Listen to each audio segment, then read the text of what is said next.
Welcome back, S&S Pigskin Picks. We are doing our Sunday night football recap. Dallas 24 at SF 30. SF tried to gag it, Jer. I mean, Dallas with that garbage time. Always a pleasure to see the Cowboys go down, but SF's 21 in the third quarter almost got matched by another 21 by Dallas in the fourth, which obviously eventually didn't come to pass. But SF's got to lock down their defense. They used to be, feared, and now it just seems like teams are just walking all over them. Especially Dallas has just been horrible lately. Right. I mean, Dallas has no run game, and CeeDee Lamb was open, like wide open, a couple times there. I was like shocked, right? And I mean, Dallas got tons of yards, 2 touchdowns, like garbage time, most of it. But, from the guy, right? I mean, SF made the bigger plays, but they don't have that step on your throat like Barry teams, by like 20, 30 type, like what Detroit's doing and what KC used to do and what Baltimore, more or less does. But right now, I mean, they'll take any victory at this point. What are they, 3-4 now, or 4-4? Or they're 4-4, right? SF? The funnest division in football. All the teams are 4-4. That's crazy. I mean, who would have guessed Seattle, you would think they'd be in the mix. SF, they're banged up. But even Arizona, and I think the Rams are 3-4, so because they had a bye already, right? So it's action packed. Right. Yeah, it's action packed, and Dallas. I mean, do you think they have a chance at the playoffs? I don't know, man. 0 wins at home.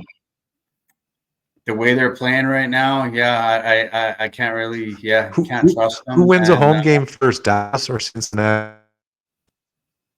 Well, I was going to ask you a question. Said, who wins a home game first, Dallas or Cincinnati? I got to say Dallas. I know Cincinnati's got a game that at home next week that they can win. They got Raiders. Yeah. So actually, maybe I'll go with the Bengals. And Dallas is on the road next week in Atlanta. Yeah, no, it's pretty sad. But hey, with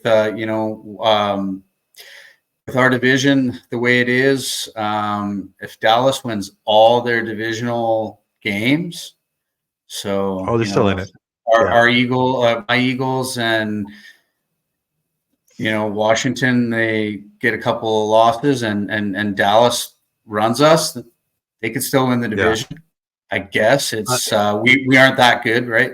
So I mean, taking a look at the next week's Sunday night football matchup, Eagles were 6.5 when we did our Sunday night recap there, and now they're up to 7.5.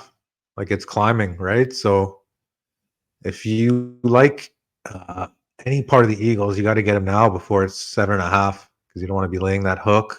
Hey, with garbage time coming up. Man.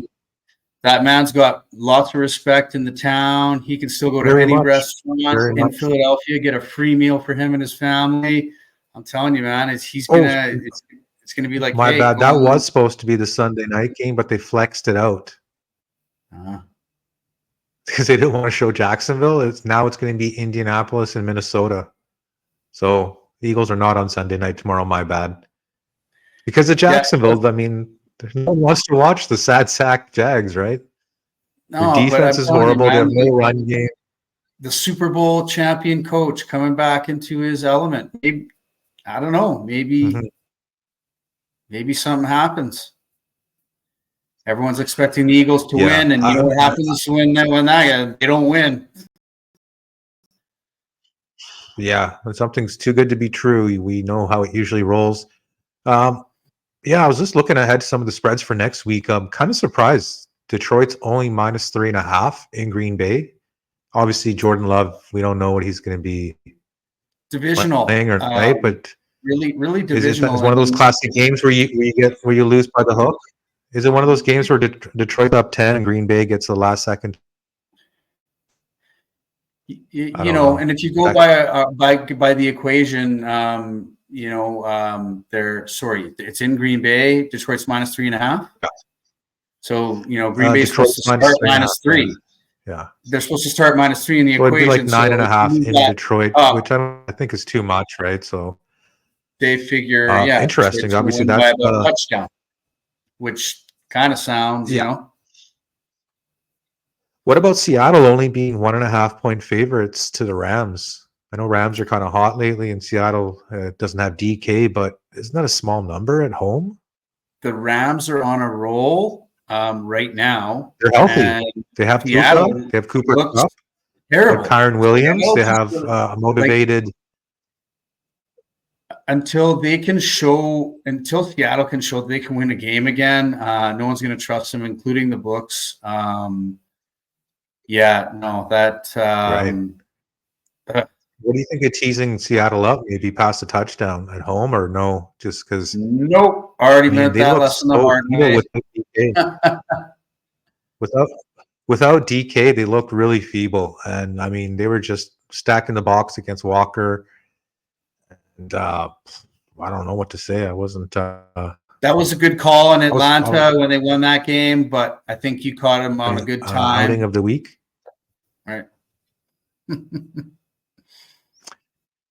Right. Right. Okay. Well, let's get on to another topic. Let's discuss which team has been better so far in the NFL.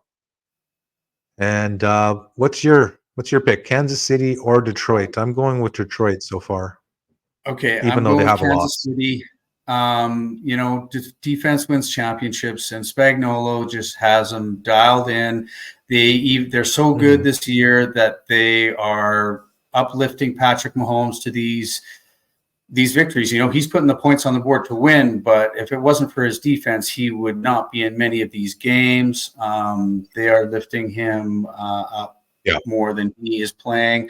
And as long as that defense can keep all these teams to under 20 points, Kansas City's going to win every time, whether it's 23-17 or 23-19. Mahomes seems to be able to put up at least 23 points, which is not tons, but enough to win games. So. Repeat, baby. Yeah, they're big favorites on Monday night.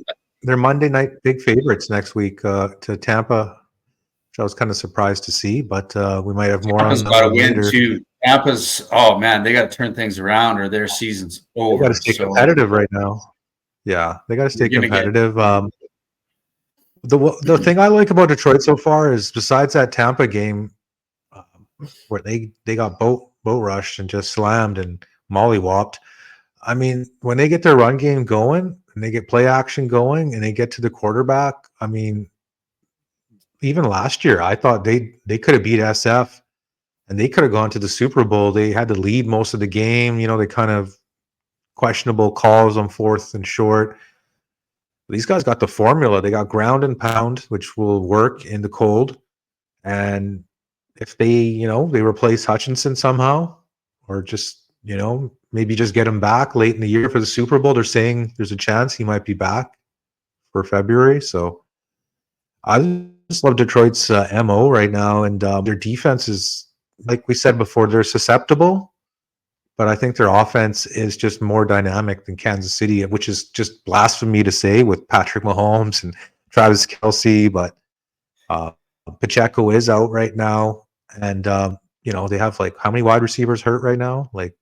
Rashee Rice, Hollywood. One thing, doing it in the season and doing it in the playoffs, they looked great too in the playoffs. And then they get to that point where like, oh my God, we're going to do this. We're going to the Super Bowl. Oh, no, you're not. Right. So let's see. Right? Your brakes, nerds will get the best of them. Right. Yeah. But so far, I mean, Kansas City is undefeated. Detroit has that one loss, but I just think Detroit's just looked a little more impressive on offense with the rushing game. Consistency-wise, I don't think they're there yet on Kansas City's level. And obviously, playoffs, they're not on their level. But so far, I've been very impressed. And Kansas City obviously is just a juggernaut.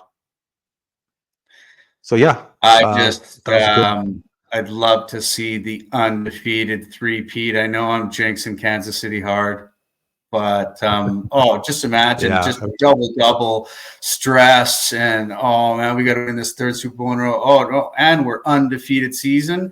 Like I don't know, Kansas City probably better off to just lose one, go 16-1, and then go win the Super Bowl for the third time in a row. But yeah, you don't want to do that.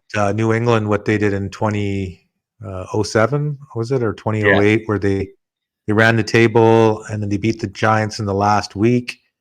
But the Giants kind of got a little formula on how to slow them down, and then they faced them in the Super Bowl. And yeah, Vegas won big that year. But that was our recap of Sunday Night Football.